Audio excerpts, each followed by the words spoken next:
भगवान राम और गिलहरी की कहानी बहुत ही प्रेरणादायक है, जो हमें ये सिखाती है कि कोई भी कार्य छोटा या बड़ा नहीं होता, बस उसके पीछे की भावना और निष्ठा महत्वपूर्ण होती है। ये कथा रामायण के उस समय की है जब भगवान राम अपनी सेना के साथ लंका पर चढ़ाई की तैयारी कर रहे थे। लंका पहुंचने के लिए उन्हें समुद्र पार करना था, और इसके लिए एक पुल का निर्माण किया जा रहा था।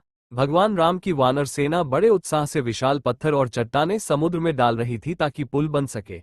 इसी बीच एक छोटी सी गिलहरी भी उस कार्य में हिस्सा लेने के लिए आगे आई। वो समुद्र के किनारे जाकर अपनी छोटी सी पीठ को पानी में भिगोती, फिर बालू रेत में लौटती और उस रेत को पुल के निर्माण स्थल पर ले जाकर गिरा देती।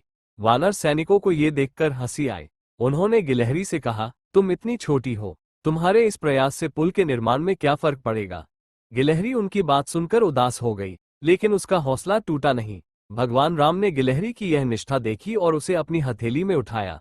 उन्होंने बड़े प्रेम से उसकी पीठ पर हाथ फेरते हुए कहा, तुम्हारा योगदान भी उतना ही महत्वपूर्ण है जितना इन वानरों का।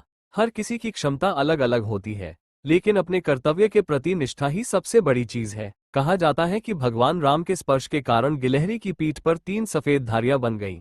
ये धारियां आज भी गिलहरियों की पीठ पर देखी जा सकती हैं। इस कहानी से हमें ये सीखने को मिलता है कि कोई भी प्रयास छोटा नहीं होता, और हर किसी का योगदान अपने तरीके से महत्वपूर्ण होता है।